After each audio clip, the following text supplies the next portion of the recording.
معاف. شیطان بڑا خوش ہو گیا, لے بھائی اتنے بندوں کو جہنم میں پھکوا دیا میں نے, اور اتنے شتونگڑے پیدا کر لیے. شیطان تو 4 کیا 8 شادیاں کرتا ہے, پیدا ہی کرتا چلا جا رہا ہے شتونگڑے. اس لیے میں کہہ رہا ہوں کہ شیطان کی اسپیڈ سے تو اپنی اسپیڈ بڑھاؤ کم از کم, تاکہ توحید پرست پیدا ہوں, ورنہ شتونگڑے زیادہ پیدا ہو رہے ہیں. انسان کے بچے توحید پرست. ہم غیر مسلموں کو تھوڑی ترغیب دے رہے ہیں کہ زیادہ اولاد بڑھاؤ, ہم تو مسلمانوں کو ترغیب دے رہے ہیں تاکہ دنیا میں توحید پرست لوگ زیادہ تعداد میں آ جائیں. اچھا خیر, یہ پھر شیطان بیچ میں کچھ اس نے کچھ آیا تھا, اس سلسلے میں حاضر ہوا تھا تاکہ موضوع کو کیا کرے, وہ چینج کرے. لیکن شیطان اس سے بہت ناراض ہوتا ہے جب میں 4 شادیوں کی بات کرتا ہوں, یہ ذہن میں رکھوں. شیطان کہتا ہے میرا تو زنا کا سارا پروگرام ہی اڑ گیا. ٹھیک ہے, وہ بہت غصہ ہوتا ہے. اچھا خیر, تو موسیٰ علیہ السلام نے شیطان سے کہا کہ اللہ کہہ رہے ہیں تیری توبہ قبول ہو جائے. شیطان بڑا خوش ہو گیا, لے بھائی اتنے بندے پھکوا دیے اور توبہ کروں گا. توبہ بھی کیا, 27ویں رات کو اٹھ کے روؤں گا ختم قرآن کے موقع پر, اگلا پچھلا سب معاف. تو شیطان نے کہا کہ اچھا اللہ سے توبہ کا طریقہ پوچھ لیں. شیطان کا مقصد یہ تھا کہ 27ویں رات میں رونا مناسب رہے گا, یا حجر اسود پہ کھڑے چوم کے توبہ مناسب رہے گی, یا ملتزم کی دیواروں سے رخسار لگا کے رونا مناسب رہے گا. طریقہ بتائیں. جیسے ہم بھی یہی سمجھتے ہیں نا کہ بھائی ملتزم سے لگ کے رو لیے سب, اگلا پچھلا معاف. 27ویں رات میں کلابازیاں کھا لیں سب, اگلا پچھلا معاف. تو شیطان کے بارے میں بھی, شیطان کو بھی کسی شیطان نے یہ سمجھایا ہوا تھا, اس سے بڑے شیطان نے. تو شیطان نے موسیٰ علیہ السلام سے کہا بھائی اب ایکچولی ذرا مجھے طریقہ پتہ چل جائے. حضرت موسیٰ علیہ السلام نے اللہ میاں سے پوچھا, اللہ شیطان طریقہ پوچھ رہا ہے. تو موسیٰ علیہ السلام نے فرمایا, اللہ نے فرمایا کہ شیطان سے کہو بھائی تیرا جرم یہ تھا کہ آدم کو سجدہ نہیں کیا تھا نا, اس جرم پہ سزا ملی ہے, تو اب اس کی تلافی تو یہ ہوگی کہ آدم کو سجدہ کر. اب آدم نہیں ہے تو میں تجھے خصوصی پیکج دے رہا ہوں کہ ان کی قبر پہ سجدہ کر لے تو میں مان لوں گا آدم کو کیا. یہ تیرے لیے اسپیشل پیکج ہے, ورنہ تو اصولی طور پر آدم زندہ ہوتے تو کرتے ہیں نا, اب تو قبر میں ہے, قبر کو کر لے مان جاؤں گا, چل معاف کر دوں گا سب کچھ. شیطان نے کہا نہیں بھائی یہ نہیں ہو سکتا, جب وہ زندہ تھے سامنے موجود تھے, نہیں کیا. میں نے اپنی انسلٹ محسوس کی ہے اس میں کہ تو مٹی سے بنی ہوئی چیز کو سجدہ کروں, وہ جو آگ سے بنی ہوئی ہے, یہ نہیں ہو سکتا. تو اب وہ تو مٹی میں چلے گئے, اب قبر کو سجدہ کرنے میں تو اور زیادہ انسلٹ ہے, یہ نہیں ہوگا. توبہ کرنے کے لیے میں تیار ہوں, حج بھی کرنے کے لیے تیار, عمرے کے لیے بھی تیار, تہجد کے لیے بھی تیار, سجدہ کیسے ہو سکتا ہے بھائی؟ میں سمجھا پا رہا ہوں. اللہ نے کہا پھر توبہ بھی تیری شرطوں پہ نہیں ہوگی, توبہ کس کی شرطوں پہ ہوگی؟ میری شرطوں پہ. تو ہمارے ساتھ بالکل میرے بھائی یہی حال ہے. لوگ حج کرنے جاتے ہیں, بھائی حج سے پہلے معافی مانگ رہے ہو تو بھائی کہاں سنا سب کچھ معاف کرنا, میں تو نہیں معاف کرتا. کیوں بھائی, تو نے کیا میرے پیسے چرائے ہیں تو پیسے دے واپس لا کے. یار بہنوں سے معافی مانگ رہے ہیں, بھائی کہاں سنا سب. ابے تو اس کی وراثت دے کے جا جو تو نے کھائی ہوئی ہے, سمجھتے ہو؟ ابا کا انتقال کو 20 سال ہو گئے, کروڑوں روپے کے مکان پہ باپ بن کے قبضہ کر کے بیٹھا ہوا ہے, بہنوں کا حصہ روکا ہوا ہے, طارق روڈ کی 6 دکانیں ہیں, بحریہ ٹاؤن کے 4 پلاٹ ہیں. توبہ کرتے رہیں گے, معافیاں مانگتے رہیں گے, حق دینے کے لیے تیار نہیں. آدم کا حق تھا نا کہ ان کو سجدہ کیا جائے جب اللہ نے کہا ہے, شیطان آدم کو یہ حق دینے کے لیے تیار نہیں ہوا. آج بھی یہی ہو رہا ہے, نماز پڑھتے نہیں ہے بھائی. تم نے اللہ کو نماز قضا کر کے ناراض کیا, اب اللہ سے توبہ کرو, معاہدہ کرو, اے اللہ آئندہ میں پابندی سے نماز پڑھوں گا, اور جو چھوٹ گئی ہیں ان کی تلافی کروں گا, میں قضا پڑھوں گا میں ان کی. اس کے لیے تیار نہیں ہیں آپ. تو جب بھائی آپ خود ہی بخشش چاہتے نہیں ہو, خالی پیلی کے بول ہیں آپ کے پاس, آپ نے کسی کا پیسہ دبایا ہوا ہے, 1 کروڑ روپے کھا گئے, آپ دے نہیں رہے, آپ اس کے پاس آ کے کہتے ہو بھائی صاحب معاف کر دو, وہ کہتا ہے یار تو نے 6 مہینے میرے پیسے دبائے, میرے دل پہ آرے چلے ہیں, کھانے کو روٹی نہیں تھی, چل دیر آیا درست آیا, میں معاف کرنے کے لیے تیار ہوں, چل. وہ تو یہ سمجھے گا اب یہ دے رہا ہے پیسے نا, چل یار دے دے, دوں گا تو بھائی ابھی بھی نہیں, دینے کے لیے سلسلے میں تھوڑی آ جاؤں میں. اصل میں ایکچولی عمرے پہ جا رہا تھا تو میں نے کہا سب سے معافی تلافی کر کے جاؤ. کیا کہ یہ تکلف کی ضرورت نہیں ہے, نکلو پتلی گلی سے یہاں. تو ہمارے یہاں عورت پردہ نہیں کر رہی, اللہ سے معافی مانگ رہی ہے, ٹھیک ہے چلو, نہ مانگنے سے تو کچھ تو اللہ کو کسی طرح سے یاد کرو, ایسا نہ وہ استغفار ہی چھوڑ دیں. داڑھی نہیں رکھ رہے لوگ, نماز نہیں پڑھ رہے لوگ, بد نظری نہیں چھوڑ رہے, فحش فلمیں دیکھ رہے ہیں, توبہ کرو بھائی. چھوٹ نہیں رہی, چھوڑنے کی کوشش تو کرو. 100% نہیں ہو رہا, 50% تو کرو, 90% تو کرو, 99% تو کرو. کچھ تو ہمت. آپ نے 1 کروڑ روپے کھائے ہوئے ہیں, باپ سے نہیں نکل رہے, تو کم از کم وعدہ تو کر لو یار, جب ہوگا دے دوں گا. دینے کا تو پروگرام ہی نہیں ہے. آپ کہو یار 1 کروڑ کھا کے بیٹھا ہوں, اب 1 کروڑ نہیں ہے, ہر مہینے 50,000 لے لیا کر, شاید اس کو ترس آ جائے کہ چل یار تھوڑا تھوڑا کر کے دے. یار ہر مہینے 10,000 دے دیا کر, چلو یار تھوڑے تھوڑے, یار چلو 10 بھی نہیں ہے, جب ہوں گے وعدہ کر رہا ہوں میں کوشش کروں گا دینے کی. نہ دینے کا تو نام ہی نہیں لے رہے. سوری, معافی معافی, پاؤں میں گر گر کے رو رہا ہے, معافیا مانگ رہا ہے. وہ کہہ رہے میرے پیسے, پیسوں کی بات نہیں کرنا مجھ سے, پیسوں کے سلسلے میں تو میں آیا ہوں ہی نہیں. وہ کہہ رہے شاید تیرے پاس ہے نہیں, ختم ہو گئے یا نہیں ہو گئے, یہ میرا مسئلہ ہے, یہ آپ کا مسئلہ نہیں ہے. میں آپ سے معافی مانگتا ہوں, بس مجھے معاف کر دو. وہ کہے گا بھائی یہ ڈرامہ کسی اور کے سامنے جا کے کرو, مجھے کیا تم نے بے وقوف سمجھا ہوا ہے, وہی کہے گا نا. تو ہم یہی کام کس کے ساتھ کر رہے ہیں؟ اللہ کے ساتھ کر. تو بھائی توبہ کرو گے تو بخشش ہوگی, اب تک جو ہو گیا اس کو چھوڑنے کی کوشش کرو, پھر بخشش ہوتی ہے. آگے اللہ نے دھمکی دی ہے. اللہ فرماتے ہیں ان تقول نفس یا حسرۃ علی ما فرطت فی جنب اللہ. آج اگر توبہ نہیں کی نا, ایک ایسا ٹائم آنے والا ہے جو موت کا وقت ہوگا, اس میں کہو گے ہائے افسوس, میں نے اللہ کے بارے میں کیسی غفلت کی, کیسی نافرمانی کی. اس وقت ایڑیاں رگڑو گے تم.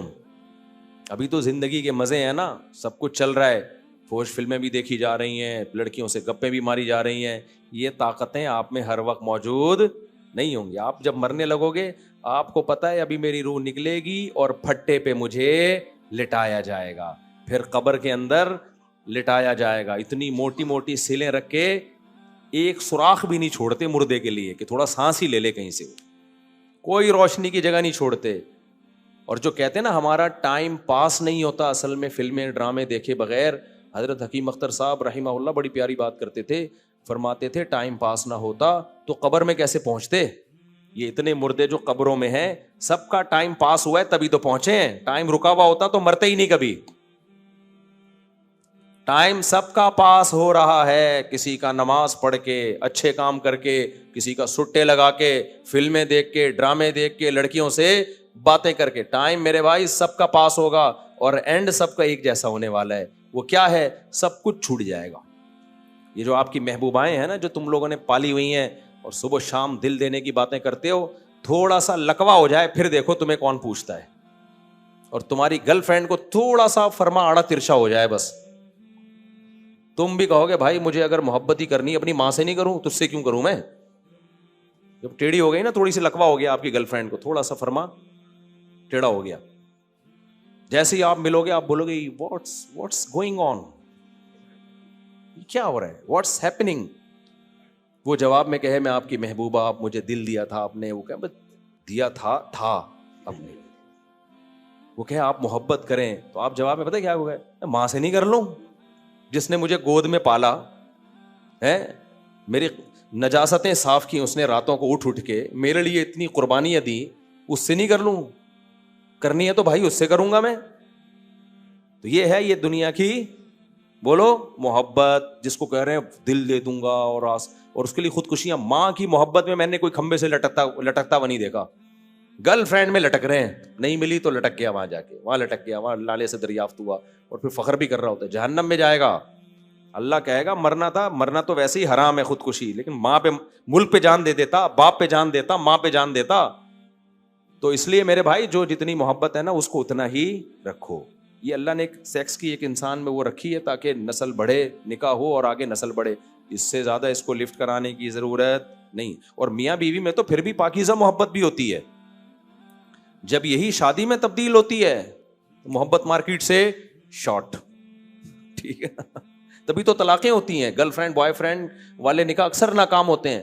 کیونکہ پہلے جو جذبات ہوتے ہیں شادی کے بعد وہ رہتے نہیں, شادی کے بعد ذمہ داریاں آ جاتی ہیں, ذمہ داریاں پوری کرتے ہوئے آدمی بھی ڈرتا ہے, بیگم بھی ڈرتی ہے. بیگم کہہ رہی پہلے بوائے فرینڈ تھا, سانس نند کا کوئی چکر ہی نہیں تھا, قائد اعظم کے مزار پہ فاتحہ کے بہانے جاتے تھے, ملاقات کر کے آتے تھے, محبت کی باتیں ہوتی تھی اور جو ہے نا وہ انجوائے کر رہے تھے.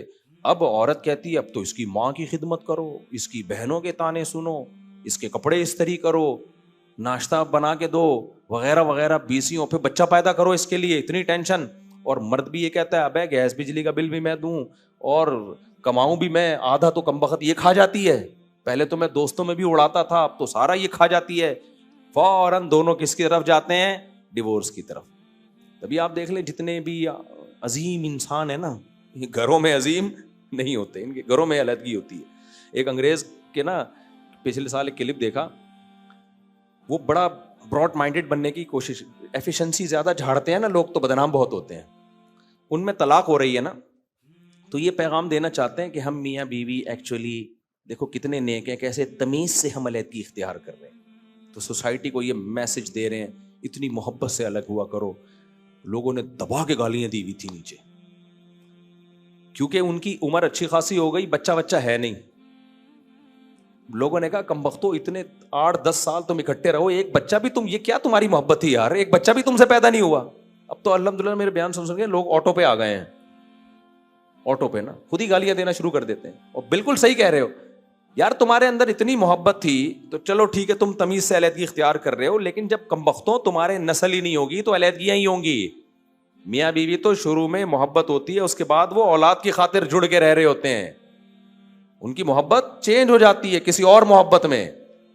تو انگریزوں کے ہاں ہوتے ہی نہیں. انہوں نے کہا کم بختوں 10 سال میں تمہارے بچہ پیدا نہیں ہوا اور کہہ رہے ہم میوچل انڈرسٹینڈنگ سے کیا ہو رہے ہیں, الگ ہو رہے ہیں. تو الگ ہی ہونا تھا اور کیا کرنا تھا. تو ہم نہیں, پاکستانی نے گالیاں دی میں تھی کہ ہمیں کیوں خراب کر رہے ہو, سمجھ رہے ہو کہ نہیں سمجھ رہے. چلو اب آگے چلتے ہیں جلدی. تو اللہ نے فرمایا ایک دن ایسا آئے گا کہ موت کا وقت آئے گا اور تم حسرت کرو گے, اور پھر پتہ ہے کیا کہو گے, لو ان اللہ ہدانی لکنت من المتقین. اللہ پہ الزام ڈال دو گے, اے اللہ تو اگر مجھے ہدایت زبردستی دے دیتا نا تو آج میں بھی جنت میں جا رہا ہوتا. یہ موت کے وقت انسان کی کیفیت ہوتی ہے. بلی کس پہ ڈال رہا ہے؟ اللہ پہ. اللہ تو زبردستی بھی تو مجھے انسان کا بچہ بنا سکتا تھا نا. پھر جب دیکھے گا نا عذاب نہیں ٹل رہا, پھر پتہ ہے کیا کہے گا, او تقول حین تر العذاب, جب عذاب اپنی آنکھوں سے دیکھے گا, لو ان لی کرۃ فاکون من المحسنین, کہے گا اے اللہ ایک دفعہ دنیا میں جانے کی مہلت دے دے, میں صرف صالح نہیں بنوں گا محسن بنوں گا. محسن کا مطلب اتنا اچھا عمل کر کے آؤں گا نا کہ میرا شمار نیک لوگوں میں نہیں محسنین میں ہو. احسان کہتے ہیں کسی بھی عمل میں ایکسیلنسی پیدا کر دینا. جب میں آؤں گا نا, یعنی اللہ سے کہے گا دوبارہ دنیا میں بھیج دے, مجھے مہلت دے دے, میں اتنا اچھا عمل کروں گا نا کہ تو یہ نہیں کہے گا گڈ, تو کہے گا ایکسیلنٹ. ایک دفعہ مہلت دے دے. یہ کیفیت انسان کی ہوگی کب؟ موت کے وقت. لیکن اللہ فرماتے ہیں بلا قد جاءت کا آیاتی, اللہ کہتے ہیں کیوں نہیں بھائی, مہلتیں بڑی ملی ہیں تجھے, میرے پاس تیرے پاس میری نشانیاں آئیں, میں زمین سے نباتات کو پھاڑ کے تناور درخت بناتا رہا, بیج اور دانے گھٹلی کو پھاڑ کر آسمان سے بارشیں برساتا رہا, تو پیدا ہوا, پیدا ہوتے ہی تیری ماں کی چھاتیوں میں نے دودھ پیدا کر دیا, سوکھا چارہ تو جانوروں کو کھلاتا تھا, اس سے چکنا گاڑا دودھ نکلتا ہوا دیکھ رہا تھا, میری قدرت کے سارے کمالات دیکھے, تو نے موسیٰ کے واقعے بھی پڑھے, تو نے عیسیٰ کے واقعے بھی پڑھے, تو نے سلیمان اور داؤد کے واقعات بھی پڑھے, تو نے محمد صلی اللہ علیہ وسلم کی سیرت بھی پڑھی. اولم نعمرکم ما یتذکر فیہ من تذکر وجاءکم النذیر, اللہ کہیں گے کیا میں نے تجھے اتنی عمر نہیں دی تھی کہ تجھے نصیحت حاصل ہو جاتی؟ ٹائم شارٹ تھا تیرے پاس, کیا سوچنے کا موقع ہی نہیں ملا. اس لیے یہ عذر اللہ کے ہاں نہیں چلے گا. اس لیے میرے بھائی موت سے پہلے انسان کے بچہ بن جائے نا, اس میں فائدہ ہے. اور موت کا کوئی پتہ نہیں ہے. بعض دفعہ شیطان کہتا ہے چلو ابھی تو ہم جوان ہیں, تھوڑا اس کو کیا کر دیں, ہم ڈیلے کر دیں. موت کا پتہ نہیں ہے. اور ایک بات یاد رکھو, جب آپ گناہوں سے بچتے ہو نا, صرف آخرت میں فائدہ نہیں ہوتا, دنیا میں نقد انعام ملتا ہے. خوش زندگی صرف ان لوگوں کی ہوتی ہے جو برائیوں سے بچتے ہیں. اور جو برائیاں کرتے ہیں نا ان کی خوشی کی مثال پتہ ہے کیسی ہے؟ جیسے چرسی اور ہیروئنچیوں کو خوشی ہوتی ہے نشہ کرتے ہوئے. تھوڑی دیر کی خوشی ہے جب تک سٹا لگا رہے ہیں, اس کے بعد جتنے ڈپریشن میں چرسی اور ہیروئنچی ہوتے ہیں نا. کل ہمارے ایک دوست نے آئس والوں کا قصہ سنایا, ماں باپ نے اپنے بچے کو کمانے کے لیے دبئی بھیجا, وہ عیاشیوں میں لگ کے آئس پینے لگا. اب مجھے نہیں پتا ایسے ہی پیتے ہیں آئس, کوئی آئس والا مذاق نہ اڑائے, بس کو یوں نہیں پیتا, مجھے کیا پتا کیسے پیتے ہیں, میں نے تو کبھی دیکھا, اللہ نہ ہی دکھائے تو اچھا ہے. بہرحال جس طرح بھی ناک کے ذریعے دماغ میں ڈال رہے ہیں یا پھیپڑوں میں ڈال رہے ہیں یا سٹا لگا رہے ہیں, واللہ عالم. وہ بچہ کس میں لگ گیا؟ آئس میں. ماں باپ کے لیے ایک عذاب جان بنا ہوا ہے وہ. جب اس کو نشہ نہیں ملتا توے اٹھا کے مارتا ہے گھر میں کسی کا سر پھاڑ دیا, ماں سے بدتمیزی کر رہا ہے, ماں سے لڑ رہا ہے. جب پیسے ختم ہو گئے تو اب گھر کی چیزیں اٹھا کے بیچ رہا ہے, ماں پریشان ہے. مولانا شریف تھانوی رحمۃ اللہ فرمایا کرتے تھے, نافرمان اولاد نا انگلی کی طرح ہے جس میں تکلیف دے انگلی, نہ آپ کاٹ سکتے ہو اور نہ آپ رکھ سکتے ہو. کیا کریں اس اولاد کے ساتھ؟ گھر کا سارا سامان بیچ دیا, فائلیں اٹھا کے گھر کی رکھ کر آ گیا, گروی پیسے چاہیے ہم, لیکن اس سے نشہ نہیں چھوٹ رہا. صاف کہہ رہا ہے بھائی میں کیسے چھوڑوں اس کو. تو لوگ کیا کرتے ہیں, بے وقوف آدمی دیکھے گا جب آئس پی رہا ہے نا تو دیکھیں گے یار کتنا سکون میں ہے یار, اصل عیاشی تو کس کی ہے؟ ان لوگوں کی ہے. ابے اصل عیاشی ان کی ہوتی تو یہ ایسی ڈپریشن میں نہ خود جاتے نہ توے سے لوگوں کا سر پھاڑتے. تو جتنے گناہ ہیں, زنا کا نشہ, آپ کیا سمجھتے ہو زنا کرنے والا عیاشی کرتا ہے؟ اپنی عیاشیوں کو آگ لگا دیتا ہے زنا کرنے والا, کیونکہ اس کو جو ٹھڑک پیدا ہو چکی ہوتی ہے نا, اس کو اگر ہر دوسرے دن کوئی طوائف نہ ملے اس کا دماغ خراب ہوتا ہے, وہ پاگل ہوتا ہے. شادی والا آدمی اپنی بیویوں میں مطمئن, اس کو یہ ٹھڑک نہیں ہوتی, وہ بے سکونی کی طرف جاتا نہیں ہے. جیسے جو آدمی شہد کھاتا ہے, دودھ پیتا ہے, کیا اس میں ٹھڑک پیدا ہو جاتی ہے؟ جس دن شہد نہ ملے بے ہوش ہو رہا ہے وہ. بھائی جس دن شہد نہیں ملے گا کھجور کھا لے گا, کیا خیال ہے؟ کھجور نہیں ملے گی گڑ کھا لے گا, گڑ نہیں ملے گا لڈو کھا لے گا, لڈو نہیں ملے گا ایک دن صبر کر لے گا, چلو یار کل کھا لیں گے ہم. لیکن جو نشے کے عادی ہوتے ہیں وہ پاگل ہو جاتے ہیں, ڈپریشن میں جاتے ہیں. تو گناہ ایک نشہ ہے, یہ نیچرل, یہ لذت حاصل کرنے کا نیچرل طریقہ نہیں ہے. دودھ نیچرل ہے, شراب نیچرل نہیں ہے. دودھ پینے والے کو دودھ نہ ملے ڈپریشن میں نہیں جائے گا, شراب پینے والے کو شراب نہ ملے پاگل ہو جائے گا, وہ بندوقیں نکال کے بندے مارنا شروع کر دے گا. جو جرمنی میں مارا ہے نا شرابی نے, گھس کے بندہ ہی مار دیا. تو اسی طرح میرے بھائی نکاح کرنا نیچرل ہے, زنا کرنا نیچرل نہیں ہے. نکاح کرنے والے کی بیوی اگر کچھ دن کے لیے مارکیٹ سے یعنی گھر سے شارٹ ہو گئی, منائے گا, صبر کرے گا, ایک اور شادی کی کوشش کرے گا, یہی ہوگا, پاگل نہیں ہوگا. زنا کرنے والے کو جب اس کے دماغ میں اس کے شہوت چڑھتی ہے نا, اس کو عورت نہ ملے وہ پاگل ہونا شروع ہو جائے گا. سمجھ میں آ رہی ہے بات کہ نہیں آ رہی ہے؟ وہ ان کی زندگی کے مزے کرکرے ہونا شروع ہو جاتے ہیں. یار ہماری زندگی کی رنگینیاں کیا ہو گئی, ختم. تبھی تو بڈھے ہو کے یہ لوگ خودکشیوں کی طرف جاتے ہیں. ہمارا بوڑھا خودکشی کی طرف نہیں جاتا. ہمارا بوڑھے جتنے نیک اعمال ہونا, عمر زیادہ ہوتی ہے, ان کی زندگی میں سکون اتنا ہی زیادہ آنا شروع ہوتا ہے. کیسا وقار ہوتا ہے ہمارے جو نمازی بوڑھے ہیں ان کے چہروں پہ. انگریزوں بوڑھوں کے چہروں پہ یہ وقار تھوڑی ہوتا ہے, ڈپریشن میں ہوتے ہیں, ٹینشن میں ہوتے ہیں. اللہ اللہ کرنے کی تو کبھی زندگی میں عادت پڑی نہیں ہوتی. تو اب مخلوق سر پہ سوار ہوتی ہے, مخلوق لفٹ کرانے کے لیے تیار ہوتی نہیں ہے. تو اس لیے میرے بھائی گناہوں سے دور بھاگنے میں ہی عافیت ہے. تبھی اللہ تعالیٰ کہتے ہیں جو اللہ سے نہیں ڈرتا وہ اپنی جان کا نقصان کرتا ہے, اپنی جان پہ ظلم. تو اپنے بچوں سے سکون چاہتے ہو, نیک بناؤ, نمازی بناؤ ان کو. اگر چاہتے ہو یہ بچے آپ کے سر پہ چترول لگائیں تو ان کو مولویوں سے دور کر دو. ان کو بولو بیٹا ایکچولی ہم ڈاروین پڑھا کرو, آئنسٹائن کو پڑھا کرو, نیوٹن کو پڑھا کرو, اور یہ سب کیا, یہ ولا تقل لہما اف, قرآن حدیث چھوڑ دو یہ سب باتیں. دیکھو یہ اولاد تمہارے لیے عذاب جان نہ بنے تو میرا نام بدل دینا. تبھی تو بچے پیدا نہیں کر رہے لوگ, ان کو پتا ہے ایک آدھی ایسا مصیبت نکلتا ہے تو 18 کہاں افورڈ کر پائیں گے وہ. تو دین ہوگا, گھر میں بھی سکون, زندگیوں میں بھی سکون. سمجھتے ہو؟ ابھی دیکھو مسجد میں آپ لوگ بیٹھے ہوئے ہو, کوئی سونے چاندی, صوفے, بیڈ, ایئر کنڈیشن بھی نہیں ہے ہماری مسجد میں, پھر بھی سکون مل رہا ہے کہ نہیں مل رہا؟ نیچے بیٹھے ہوئے آرام سے. میں نے تو نہیں دیکھا کوئی ڈپریشن میں جا رہا ہو, یہ کیا ہو رہا ہے, مجھے گدے نہیں, مجھے یہاں پر وقت پہ یہ چیزیں نہیں مل رہی. بھائی نیچر میں کیا ہے؟ سکون ہے. اور تکلفات میں کیا ہے؟ ٹینشن ہے. اب یہ نہیں کہ گھر سے صوفے نکال دو جا کے. آگے چلتے ہیں ہم جلدی.